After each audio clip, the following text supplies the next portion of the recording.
بسم الله الرحمن الرحيم رب اشرح لي صدري ويسر لي أمري واحلل عقدة من لساني يفقهوا قولي رضيت بالله ربا وبالإسلام دينا وبمحمد صلى الله عليه وسلم نبيا ورسولا مولاي صل وسلم دائما أبدا على حبيبك خير الخلق كلهم منزه عن شريك في محاسنه فجوهر الحسن فيه غير منقسم محمد تاج رسل الله كاتبة محمد صادق الأقوال والكلم محمد ذكره روح لأنفسنا محمد شكره فرض على الأمم رب صل وسلم دائما أبدا على حبيبك خير الخلق كلهم يا رب بالمصطفى بلغ مقاصدنا واغفر لنا ما مضى يا واسع الكرم إن الله وملائكته يصلون على النبي يا أيها الذين آمنوا صلوا عليه وسلموا تسليما اللهم صل على سيدنا وأصحاب سيدنا وأزواج سيدنا وأهل بيت سيدنا محمد وبارك وسلم الصلاة والسلام عليك يا خاتم النبيين وعلى آلك وأصحابك يا خاتم المعصومين اللہ جل جلالہ وعم نوالہ وأعظم شانہ وجل ذکرہ وعز اسمہ کی حمد و ثنا حضور سرور کائنات مفخر موجودات زینت بزم کائنات قائد المرسلین خاتم النبیین احمد مجتبی حضرت محمد مصطفیٰ صلی اللہ علیہ وسلم کی بارگاہ میں ہدیہ درود و سلام عرض کرنے کے بعد دعا ہے کہ خالق علم ازل ہماری اس حاضری کو اپنی بارگاہ کے اندر قبول و منظور فرمائے اور رب ذوالجلال ہم سب کے تمام صغیرہ اور کبیرہ گناہوں کو معاف فرمائے اور رب ذوالجلال ہم سب کے مرحومین کے درجات کو بلند فرمائے رب ذوالجلال کے فضل اور توفیق سے جمعۃ المبارک کی ان مقدس ساعات میں رب ذوالجلال کے گھر میں حاضر ہونے کی توفیق حاصل ہو رہی ہے۔ رب ذوالجلال سے دعا گو ہوں کہ رب ذوالجلال ہم سب کو دین کا فہم عطا فرمائے، رب ذوالجلال دین سمجھ کر آگے سمجھانے کی توفیق عطا فرمائے۔ غوث میں کہتا ہوں تجھ کو تو ہے میرا دستگیر، صبح گاہے معرفت ہے تیری طلعت سے منیر، حالہ ماہ ولایت تیری ضوء سے مستنیر، رفعت پرواز تیری عود عرفاں کی جلیس، باز اشہب کون ہے تیری فضاؤں کا سفیر، تیرے خرمن نے کسے محروم از خوشا کیا، تیرے خرمن نے کسے محروم از خوشا کیا، چور کی چوکھٹ پہ تیری بن گیا روشن ضمیر، تیری خرمن نے کسے محروم از خوشا کیا، چور کی چوکھٹ پہ تیری بن گیا روشن ضمیر، غنچۂ دل چٹکنے کو ڈھونڈے ہے تیری بہار، غنچۂ دل چٹکنے کو ڈھونڈے ہے تیری بہار، غوث میں کہتا ہوں تجھ کو تو ہے میرا دستگیر، قلم آصف کو عطائے باطنی سے فیض ہو، دین حق کی سر بلندی کے لیے ہو دل پذیر۔ رب ذوالجلال کے فضل اور توفیق سے ہمیں اس موقع پر حاضر ہونے کی توفیق حاصل ہو رہی ہے۔ تو آج رات جو ہے وہ بڑی 11ویں کی رات ہے، اور یہ حضور سیدنا غوث اعظم رضی اللہ تعالیٰ عنہ کے حوالے سے ویسے تو پورا سال ہی ان نفوس قدسیہ کا ذکر کیا جاتا ہے اور باقاعدگی سے کیا جاتا ہے۔ باقاعدہ ذکر کیسے نہ کیا جائے، ان کا ذکر تو بندہ نمازوں میں بھی کر جاتا ہے کہ جب نمازوں میں ہم پڑھتے ہیں صراط الذین انعمت علیہم،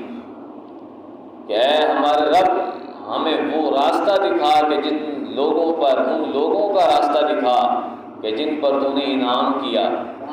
اور وہ انعام یافتہ لوگ کون ہیں؟ رب فرماتا ہے کہ انعم اللہ علیہم من النبیین والصدیقین والشہداء والصالحین۔ تو رب الجلال نے اپنے برگزیدہ بندوں کو وہ مقام اور رفعت اور بلندی عطا فرمائی کہ ان کے جیسا مقام کسی اور کو نہیں مل سکتا۔ اور اس کے مقام کے ملنے کی وجہ کیا ہے؟ اس کی بھی وجہ ہے کہ میں پہلے بھی یہ حدیث پاک تقریباً یہاں پر سنا چکا ہوں کہ رب الجلال کے محبوب صلی اللہ علیہ وسلم نے ارشاد فرمایا کہ جب کوئی بندہ میری طرف قرب حاصل کرنا چاہتا ہے، جب میرا قرب حاصل کرنے کے لیے وہ عبادت کرتا ہے، ریاضت کرتا ہے اور مجاہدے کرتا ہے اور نوافل پڑھتا ہے، فرض نماز سے ہٹ کر باقی پوری رات اپنا نفلوں کے اندر گزار دیتا ہے، قرآن خوانی کرتا ہے، تو رب فرماتا ہے کہ میں اس کو جب اپنا قرب عطا کرتا ہوں، قرب عطا کرنے کے بعد اب جو اس کی حالت ہوتی ہے وہ اس کی اپنی حالت نہیں ہوتی بلکہ میری طرف سے عطا کرتا حالت ہوتی ہے۔ سبحان اللہ۔ محمد عالم صلی اللہ علیہ وسلم نے فرمایا کہ رب پھر کیا فرماتا ہے؟ رب فرماتا ہے کہ کنت سمعہ الذی یسمع بہ، کنت بصرہ الذی یبصر بہ۔ رب فرماتا ہے کہ پھر میں اس کی آنکھ بن جاتا ہوں جس سے وہ دیکھتا ہے، پھر میں اس کے کان بن جاتا ہوں جس سے وہ سنتا ہے، پھر میری اینٹ کا طاقت کے ساتھ وہ ہاتھوں سے پکڑتا ہے، ہاتھ اس کے ہوتے ہیں لیکن ان میں جو چلنے والی طاقت ہوتی ہے وہ میری ہوتی ہے۔ اور پھر رب فرماتا ہے کہ پاؤں اس کے چل رہے ہوتے ہیں، زمین کے اندر وہ چل رہا ہوتا ہے لیکن اس کے قدموں کو جو چلنے کی طاقت ہوتی ہے رب فرماتا ہے کہ وہ میں عطا کرتا ہوں۔ تو جب رب کی عطا کرتا طاقت ہو، رب فرمائے کہ میں اس کے کان بن جاتا ہوں، رب فرمائے کہ میں اس کی سماعت بن جاتا ہوں، رب فرمائے کہ میں اس کی آنکھ بن جاتا ہوں، جب جس کی طاقت آنکھ کی خود رب الجلال پر کیا ہو تو اب کیسے بعید ہے؟ رب الجلال تو ان اللہ علی کل شیء قدیر ہے، رب الجلال ہر شے پر قادر ہے۔ اب جس کو طاقت رب الجلال نے عطا فرمائی دیکھنے کی، تو پھر ہم کیوں نہیں کہہ سکتے کہ غوث اعظم اپنے بغداد شہر کے اندر بیٹھ کر بھی اگر کہیں پر بھی کوئی غلام ان کو پکارتا ہے تو وہ دیکھتے بھی ہیں، سنتے بھی ہیں۔ سبحان اللہ۔ اس کی وجہ کیا ہے؟ وجہ یہ نہیں ہے کہ ان کی کوئی اپنی طاقت ہے، کہ ان کو کوئی اپنی علیحدہ سے طاقت مل گئی ہو یا انہوں نے اپنی کوئی طاقت تیار کر رکھی ہے، بلکہ ہم کہتے ہیں کہ ان کو جو ملنے والی طاقت ہے، ان کی جو آنکھ اتنا دور دیکھتی ہے، ان کی جو سماعت اتنا دور تک سنتی ہے، یا پھر اس کے علاوہ باقی اولیاء اللہ اگر ایک منٹ کے اندر کتنا لمبا سفر طے کر جاتے ہیں، ادھر ایک منٹ میں یہاں پر ہوتے ہیں اور دوسرے منٹ میں کسی اور جگہ پر ہوتے ہیں، تو اس کا مطلب یہ نہیں کہ ان کے پاس جادو ہے، بلکہ رب کے محبوب صلی اللہ علیہ وسلم نے ارشاد فرمایا کہ رب خود ارشاد فرماتا ہے کہ جب کوئی بندہ میرا قرب حاصل کر لیتا ہے تو پھر آنکھ اس کی ہوتی ہے، کان اس کے ہوتے ہیں، ہاتھ اس کے ہوتے ہیں، پاؤں اس کے ہوتے ہیں، لیکن ان میں لگنے والی جو طاقت ہے وہ رب الجلال کی ہوتی ہے۔ تو جب یہ چیزیں ثابت ہو جاتی ہیں تو پھر کیوں کچھ لوگوں کو یہ غلط فہمی ہے کہ معاذ اللہ اور یا اللہ کا کوئی تصرف نہیں؟ تو تصرف تو تب ہو کہ جب ہم اللہ کے علاوہ کسی اور طریقے سے ان کو مانیں، ہم نے تو یہ کہا کہ ان کو رب ذوالجلال نے طاقت عطا فرمائی۔ جب رب ذوالجلال کو تم ہر شے پر قادر مانتے ہو تو جس رب ذوالجلال نے ان کو طاقت عطا فرمائی ہے تو جتنی اس کو طاقت عطا فرمائی ہے وہ اپنی طاقت کے مطابق وہاں پر جا کر تصرف بھی کر سکتا ہے۔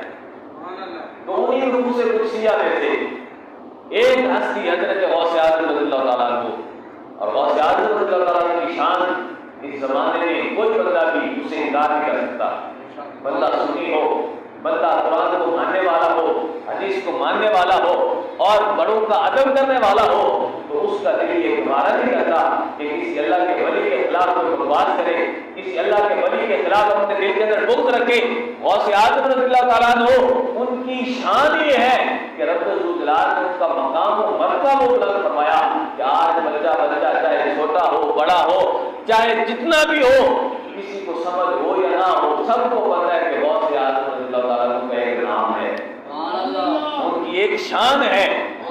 اب غوث اعظم رضی اللہ تعالیٰ عنہ کی شان،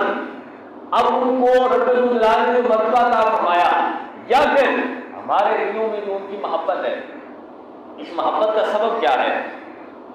اس محبت کا سبب محبوب عالم صلی اللہ علیہ وسلم نے بخاری شریف کے حدیث پاک میں فرمایا،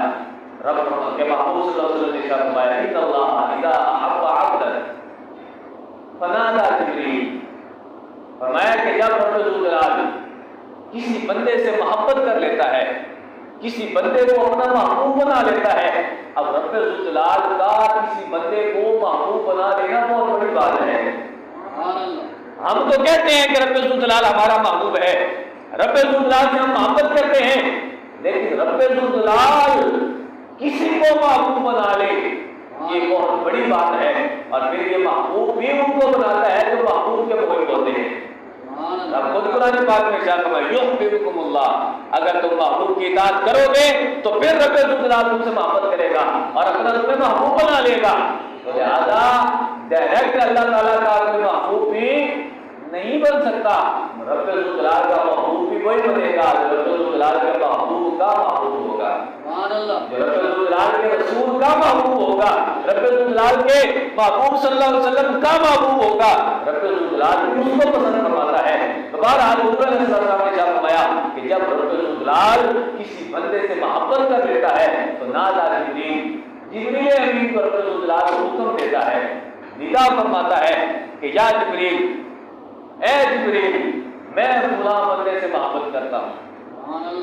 انی احب فلانا، میں فلاں بندے سے محبت کرتا ہوں۔ تو حضرت جبریل عرض کرتے ہیں یا باری تعالیٰ جب تو نے محبت کر لی میرے لیے حکم کیا ہے؟ رب فرماتے ہیں کہ تو بھی اس سے محبت کر۔ حضرت جبریل امین وہ محبت کرتے ہیں تو پھر کیا ہوتا ہے؟ حضرت جبریل امین تمام عرش والے فرشتوں کے سامنے جا کر یہ اعلان کرتے ہیں، کہتے ہیں کہ تمہارا رب فلاں بندے سے محبت کرتا ہے، فلاں زمین پر بیٹھنے والا، فلاں کٹیا پر بیٹھنے والا اور فلاں ٹوٹے پھوٹی سب پر بیٹھنے والا، وہ جو رب ذوالجلال کا ہر وقت ذکر کرتا رہتا ہے، اس بندے سے رب ذوالجلال محبت کرتا ہے۔ اے فرشتے والو میں بھی اس سے محبت کرتا ہوں اور تمہیں حکم دیتا ہوں تم بھی اس سے محبت کرو۔ اب سارے اس سے محبت کرتے ہیں، جب سارے اس سے محبت کر لیتے ہیں تو پھر اس کی مقبولیت، اس کی محبت کو زمین پر اتارا جاتا ہے، اور پھر چاہے وہ کسی کونے میں ہو، چاہے کسی کونے میں ہو، کسی کا اس کے ساتھ رشتے داری ہو یا نہ ہو، رب ذوالجلال کی طرف سے آسمان سے اترنے والی محبت جب زمین پر اترتی ہے تو چاہے بندہ کہیں بھی ہو، رب ذوالجلال کی طرف سے اس کے دل کے اندر محبت ڈال دی جاتی ہے۔ اب آپ میں سے کوئی اکا دکا ہی ہوگا جو بغداد شریف گیا ہوگا، تقریباً کوئی بھی گیا ہوگا، یا پھر ایک دو گئے ہوں گے، کسی نے نہیں دیکھا، غوث اعظم کا زمانہ نہیں پایا، ان کے مزار شریف پر جا کر حاضری نہیں دی، ان کے ساتھ کوئی رشتے داری نہیں ہے، لیکن پھر بھی یا کسی سارے مناتے ہیں، غوث اعظم کا نام سارے لیتے ہیں، جو نہیں لیتے ان کی تو مجبوری ہے، کیونکہ انہوں نے قرآن کو صحیح سمجھا ہوتا تو غوث پاک کا نام ان کو جھلتا، انہوں نے سنت کو سمجھا ہوتا تو غوث کا نام ان کو جچتا، یا وہ بچا سکتے۔ غوث اعظم کا نام جو بچا سکتا ہے، جو حاصل کر سکتا ہے، وہ وہی ہے جس کو اہل سنت کہا جاتا ہے، جو قرآن کو ماننے والا ہے، رب کے محبوب کے فرمان کو ماننے والا ہے، کیونکہ جب قرآن میں رب الجلال اپنے پیاروں کی محبت کو بیان کرتا ہے، ان کی شانوں کو بیان کرتا ہے۔ رب کے محبوب صلی اللہ علیہ وسلم نے اپنے ان امتیوں کی شان کو بلند فرمایا، اور بلند فرما کر ان کو بتایا کسی لوگوں کے لیے کہ میری امت میں ایسے لوگ آئیں گے کہ جن کو رب الجلال اپنا قرب عطا کرے گا۔ جب محبوب بھی بیان کر رہے ہو، رب الجلال بھی بیان کر رہا ہو، تو ایک مسلمان ہونے کے ناطے کوئی بندہ، مجھے نہیں لگتا کہ کوئی بندہ ان کا انکار کر سکے۔ اب بہت سے رضی اللہ تعالیٰ عنہ کی محبت کوئی عام نہیں، ہماری کوئی رشتہ داری ہے، ہمارا کوئی تعلق ہے، کسی قسم کا تعلق نہیں، نہ زمانہ پایا، نہ ان کی مزار پر گئے، اور نہ ہی کوئی رشتہ داری، لیکن پھر بھی ان کی محبت، تو یہ محبت وہ ہے جو آسمان سے پہلے رب الجلال نے کی، پھر جبریل امین کو حکم دیا، اور جبریل امین کو حکم دینے کے بعد پھر جبریل امین نے اس محبت کا اعلان سارے عرشوں پر کیا اور سارے فرشتوں کے سامنے کیا۔ سارے فرشتوں نے محبت کی تو پھر وہ مقبولیت زمین پر اتاری گئی۔ مقبولیت زمین پر اتاری گئی تو چاہے کوئی بھی بندہ ہو، لیکن ہو مسلمان اور وہ قرآن کو ماننے والا، تو اس کے دل میں ضرور حضرت غوث اعظم رضی اللہ تعالیٰ عنہ یا اس کے علاوہ باقی تمام اولیاء اللہ کی محبت آتی ہے۔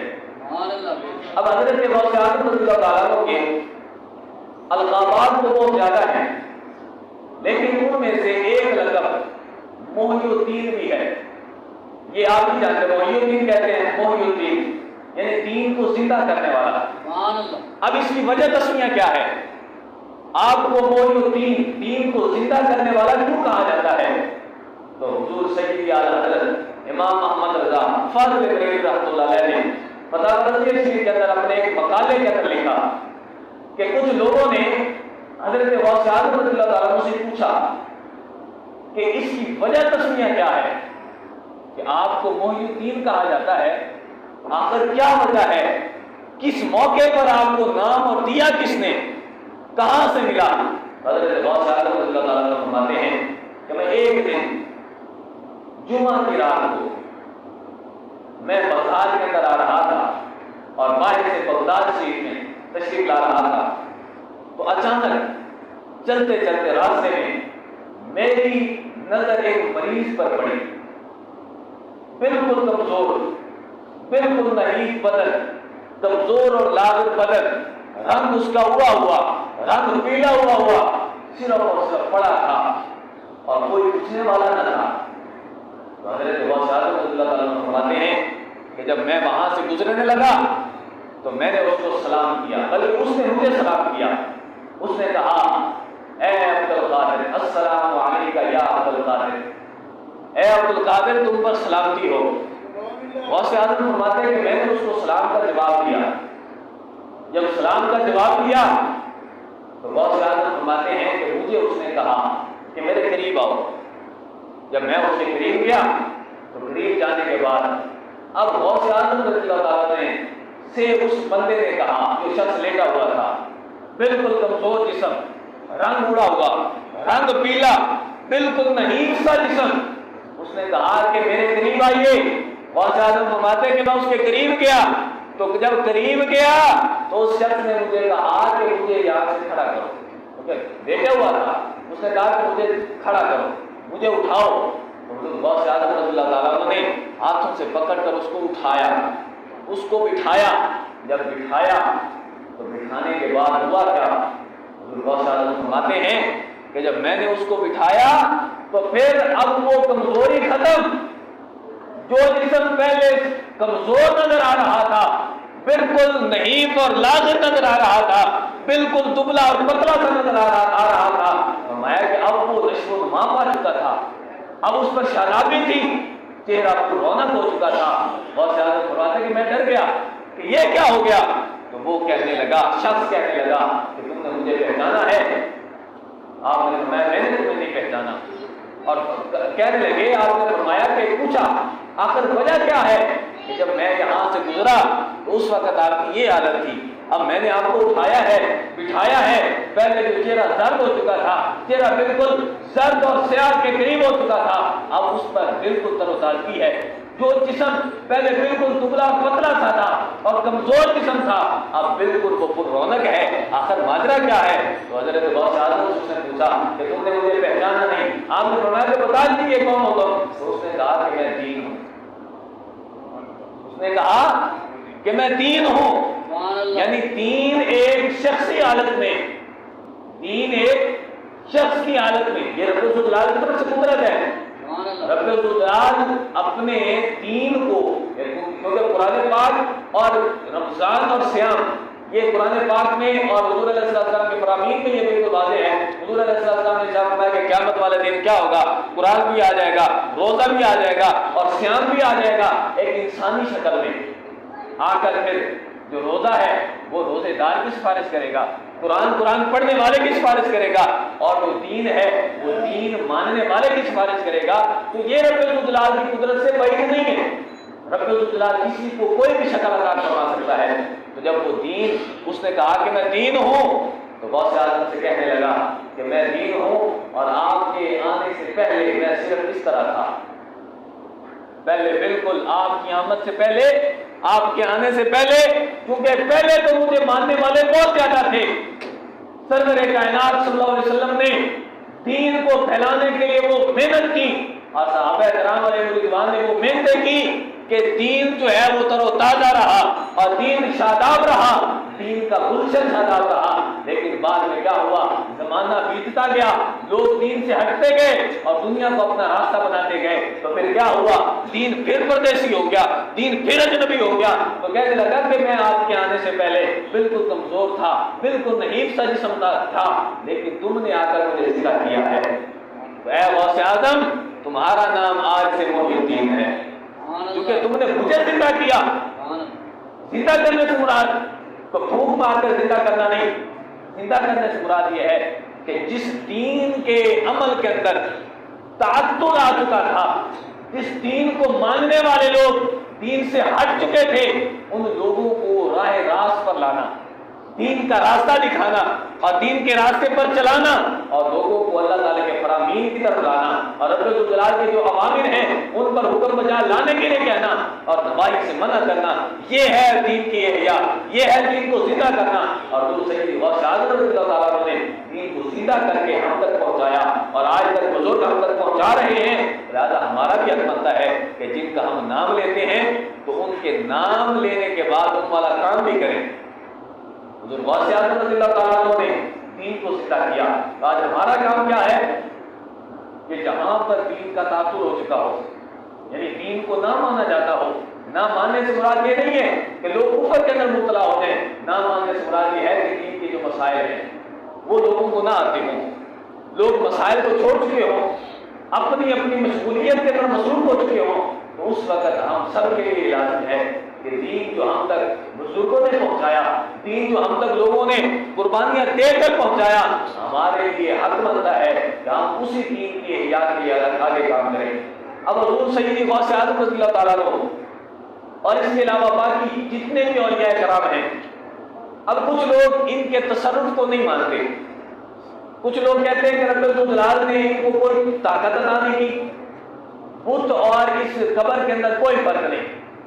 جیسے بت وہ بالکل ایک مجسمہ ہے، اس کے پاس کوئی طاقت نہیں، تو اسی طرح ان کے پاس بھی کوئی طاقت نہیں۔ تو پہلے تو میں بیان کر چکا ہوں کہ جب رب الجلال چاہے جس کو چاہے جو طاقت عطا کر دے، لیکن یہاں پر میں ایک خاص حوالہ پیش کروں گا حضرت شیخ عبدالحق محدث دہلوی رحمۃ اللہ علیہ کا۔ شیخ عبدالحق محدث دہلوی رحمۃ اللہ علیہ، ان کا کیا تعارف ہے؟ وہ محقق علی الاطلاق ہیں، یعنی جن کو ہم بھی مانتے ہیں، یعنی ان کا واحد وہ ذریعہ ہے علم حدیث جو ہے ہندوستان میں آیا، بر صغیر میں جو حدیث کا علم، یہ حدیث کی جو اشاعت ہوئی وہ شیخ عبدالحق محدث دہلوی رحمۃ اللہ علیہ سے ہوئی۔ انہوں نے آ کر دین کو پھیلایا اس بر صغیر کے اندر، وہی مین گیٹ ہیں دین کا بر صغیر میں آنے کے لیے۔ اب ان کو باقی بھی مانتے ہیں، یہ دھڑے دیوبندی وہابی یہ تو بعد میں بنا، اس وقت سارے اہل سنت تھے، سارے اپنے آپ کو سنی کہلوانے والے تھے، کچھ دوسرے بھی تھے لیکن اکا دکا، جن کی پرورش ہوتی رہی، بعد میں ان کی نسلیں آئیں اور انہوں نے اپنا علیحدگی کو مذہب بنا لیا۔ اب شیخ محقق علی الاطلاق شیخ عبدالحق محدث دہلوی رحمۃ اللہ علیہ، جن کو دیوبندی بھی مانتے ہیں، وہابی بھی مانتے ہیں، اور ہم بھی الحمدللہ مانتے ہیں کیونکہ ہم اپنے بزرگوں کا احترام کرنے والے ہیں، اب انہوں نے اپنی کتاب اشعاعۃ اللمعات شرح مشکات کے اندر ارشاد فرمایا اور اس کے اندر لکھا، فرمایا کہ دیدم چہار کسرا از مشائخ کہ تصرف میں کند، فرماتے ہیں کہ میں نے اپنے مشائخ میں سے جو ہمارے اولیاء اللہ ہیں، جو اللہ تعالیٰ کے برگزیدہ بندے گزر چکے ہیں، فرمایا کہ ان میں سے میں نے 4 بندوں کو دیکھا۔ 4 بندوں کو کیسے دیکھا؟ وہ تو گزر چکے تھے روحانی طاقت کے ساتھ، ایمانی طاقت کے ساتھ اور مشاہدے کے ساتھ، مجاہدے کے اندر۔ فرمایا کہ دیدم چہار کسرا از مشائخ کہ تصرف میں کند در قبور خود مانندے تصرف آئے ایشاں در حیات خود۔ فرمایا کہ میں نے 4 بزرگوں کو، اپنے 4 بزرگوں کو دیکھا کہ جو اپنی قبروں میں ویسے ہی تصرف کرتے ہیں جس طرح دنیا کے اندر کرتے تھے، جس طرح دنیا کے اندر تصرف کرتے تھے ویسے ہی وہ اپنی اپنی قبور میں بھی تصرف کرتے ہیں، بلکہ فرمایا یا بیشتر، یا تو جیسے دنیا میں تصرف کرتے تھے یا اس سے بھی زیادہ۔ دنیا میں کیا تصرف کرتے تھے؟ دنیا میں یہ تصرف تھا کہ حضور شیخ عبد القادر جیلانی رحمۃ اللہ علیہ کو رب ذوالجلال نے یہ طاقت عطا فرمائی کہ آپ نے ایک مردہ کو زندہ کر دیا۔ کوئی اپنی طاقت تھی؟ نہیں، باذن اللہ، اللہ کی اجازت کے ساتھ، اللہ کی دی ہوئی طاقت کے ساتھ۔ تو حضور شیخ محقق علی الاطلاق شیخ عبدالحق محدث دہلوی رحمۃ اللہ علیہ فرماتے ہیں کہ میں نے 4 بزرگوں کو دیکھا جو اپنی قبروں میں ویسے ہی تصرف کرتے ہیں، ویسے ہی اپنا تصرف دکھاتے ہیں، ویسے ہی ان کے پاس طاقت ہے جس طرح ان کے پاس دنیا کی زندگی میں تھی۔ یا فرمایا کہ یا بیشتر یا اس سے بھی زیادہ۔ ان میں سے کون کون ہیں؟ ایک شیخ معروف کرخی رحمۃ اللہ علیہ، شیخ معروف کرخی رحمۃ اللہ علیہ، اور دوسرا فرمایا شیخ عبد القادر جیلانی رحمۃ اللہ علیہ،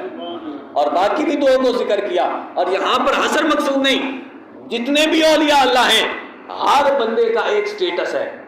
ہر بندے کا ایک رب ذوالجلال کی بارگاہ کے اندر معیار ہے، رب ذوالجلال کی بارگاہ کے اندر ان کا ایک مرتبہ ہے۔ تو جس کو جو مرتبہ رب ذوالجلال نے عطا فرمایا اس مرتبے کے مطابق ہی رب ذوالجلال ان کو طاقت عطا فرماتا ہے۔ اس وجہ سے ہم کہتے ہیں کہ اللہ کے اولیاء کو مانو، ان کے تصرفات کو بھی مانو، لیکن ساتھ ساتھ آپ یہ بھی سمجھ لیں اگر ہم مزارات پر جاتے ہیں، اولیاء کے مزارات پر، ایک ہے جانا، وہاں پر جا کر زیارت کرنا اور وہاں پر جا کر دعا کرنا، اور دعا کا مقصد یہ نہیں ہوتا کہ اے سخی لجپال میں تجھ سے مانگتا ہوں، اے شیخ عبد القادر جیلانی میں تجھ سے مانگتا ہوں، تو ہی رب کے علاوہ مجھے دے سکتا ہے، رب مجھے نہیں دے رہا، تو مجھے دے سکتا ہے معاذ اللہ، اے شیخ عبد القادر جیلانی رب نہیں دے سکتا، تو مجھے دے سکتا ہے۔ یہ ایسا کہنا اور ایسا نظریہ رکھنا یہ فقط شرک ہے، کیونکہ رب ذوالجلال کے مقابلے میں اگر کسی شخصیت کو آپ لے کے آؤ گے، کیونکہ وہ اس پر راضی نہیں ہے، صاحب مزار اس بات پر راضی نہیں ہوتا کہ آپ اس کے قبر کے پاس جائیں اور جا کر آپ کہیں کہ رب مجھے نہیں دے رہا، تو مجھے دے، وہ اس بات پر راضی نہیں ہوتا۔ لیکن یہ ہمارا کنسپٹ ہے کہ کچھ لوگوں نے جہالت کی بیس پر، جہالت کی بنیاد پر یہ سوچا ہوا ہے کہ رب تو نہیں دے رہا، جا کر سخی سے ہی مانگتے ہیں، رب تو نہیں دے رہا، جا کر غوث پاک سے مانگتے ہیں، رب تو نہیں دے رہا، جا کر حضور داتا علی حجویری سے مانگتے ہیں یا کسی بھی سے مانگتے ہیں۔ یہ کنسپٹ بالکل غلط ہے اور یہ شرکیہ کنسپٹ ہے، شرکیہ تصور ہے۔ بلکہ آپ نے جب جانا ہے وہاں پر جا کر حضور سیدی اعلیٰ حضرت، آج لوگ ہم پر الزام لگا رہے ہیں، خواہ مخواہ الزام لگا رہے ہیں کہ یہ بریلوی، یہ سنی جا کر قبروں کو پوچھتے ہیں، قبروں کو مانتے ہیں، قبر والے کو مانتے ہیں، قبر کو کس نے مانا؟ اور پھر حضور سیدی اعلیٰ حضرت رحمۃ اللہ علیہ نے فرمایا کہ مزار پر جا کر حاضری دینے کا طریقہ یہ ہے کہ تم جاؤ صاحب مزار کی پائنٹی کی طرف سے، پاؤں کی طرف سے جا کر کھڑے ہو جاؤ تھوڑے فاصلے پر، اور وہاں پر جا کر فاتحہ پڑھو، قرآن خوانی کرو اور پھر دعا کرو اور اس بزرگ کی روح کو اصحال ثواب کرو، اور ثواب اصحال ثواب کرنے کے بعد اس شخصیت کا واسطہ دے کر اس سے نہ مانگو، لیکن اس کا واسطہ دے کر، کیونکہ وہ رب ذوالجلال کا برگزیدہ بندہ ہے۔ تو جب آپ نے عدالت میں جانا ہوتا ہے تو اپنے لیے کوئی نہ کوئی وکیل کرتے ہیں نا، کوئی نہ کوئی آپ سفارشی مانتے ہیں اور اپنا سفارشی بناتے ہیں، تو ان بزرگوں کو اپنا سفارشی بناؤ، ان بزرگوں کو اپنا حمایتی بناؤ، اور ان بزرگوں کو مان کر رب ذوالجلال کی بارگاہ میں کہو کہ یا رب یہ تیرا بندہ پیارا ہے، پوری زندگی اس نے تیرے دین کی خاطر کام کیا اور تیرے دین کی خاطر لگا دی، تو آج میں تیرا واسطہ دے کر اس کا واسطہ دے کر کہتا ہوں تجھے کہ اس کے واسطے سے مجھے فلاں چیز عطا کر دے۔ تو یہ طریقہ ہے۔ اور ساتھ ساتھ پھر عورتوں کا جانا، پھر وہاں پر اختلاط مرد و زن، اور پھر وہاں پر واہیات قسم کے کام، یہ بھی بالکل کسی شریعت نے جائز نہیں مانا۔ ڈھول ڈمکے بھی جائز نہیں، عورتوں کا جانا بھی جائز نہیں، بالکل جائز نہیں ہے، لیکن ہم صرف اور صرف اس بات میں لگے ہوئے ہیں کہ کوئی جاتے نہیں، وہ منع کرتے ہیں کہ قبروں کے پاس کیوں جاتے ہو، اور ہمارے اہل سنت کا یہ بالکل بیڑا غرق ہو چکا ہے کہ ہم نے جب بھی جانا ہے، کوئی تو جاتا ہے ڈھول لے کر، کوئی کسی قسم کی بھی حجگی کرتا ہے وہاں پر جا کر۔ شریعت نے جو طریقہ ہمیں بتایا ہے، شریعت نے یہ طریقہ بتایا ہے کہ تم جاؤ، صاحب مزار کے پاس برکتیں ہیں، صاحب مزار پر رب ذوالجلال کی رحمتیں برس رہی ہیں، اور جہاں پر رحمتیں برسیں وہاں پر جا کر دعا مانگنی چاہیے، اور یہ قرآن پاک سے اس کا ثبوت ملتا ہے۔ حضرت زکریا علیہ السلام جب حضرت مریم سلام اللہ علیہ کے پاس گئے اور جا کر دیکھا کہ ان کے پاس بے موسمی پھل ہیں، تو وجد عندہ رزقا، جب ان کے پاس رزق پایا تو وہیں پر حضرت زکریا علیہ السلام نے دعا مانگی کہ اے رب جب بے موسمی پھل اس کو عطا کر سکتا ہے تو مجھے بے موسمی اولاد نہیں ہو سکتی۔ تو کیونکہ وہاں پر رحمت خدا بندی برس رہی تھی، تو اولیاء کے مزاروں پر رحمت خدا برستی ہے، لیکن رحمت خدا برسنے کا مطلب یہ ہرگز نہیں کہ آپ وہاں پر جا کر وہ ناجائز کام کریں جس سے وہ صاحب مزار بھی ناراض ہے، یا حضور علیہ السلام کی شریعت ناراض ہوتی ہے، یا دین میں بگاڑ آتا ہے۔ تو اس وجہ سے ہمیں یہ سمجھنا چاہیے صاحب مزار کے پاس جائیں، برکتیں ہیں، رحمتیں ہیں، وہاں پر جا کر آپ دعا کریں، اصحال ثواب کریں، اس کا واسطہ دے کر اپنی کوئی بھی مراد مانگیں، لیکن جو دوسرا طریقہ جو شریعت میں بالکل جائز نہیں وہ کبھی بھی نہ اپنائیں، کیونکہ اگر یہ آپ اپنائیں گے تو صاحب مزار آپ کے لیے کوئی تصرف نہیں کر سکے گا، آپ کی کوئی مدد نہیں کرے گا، اور قیامت والے دن بھی وہ اس بات سے بری ہوگا کہ رب میں نے تو ان کو نہیں کہا تھا کہ میرے پاس آ کر تم ڈھول بجاؤ، وہ اس بات سے بری ہوگا۔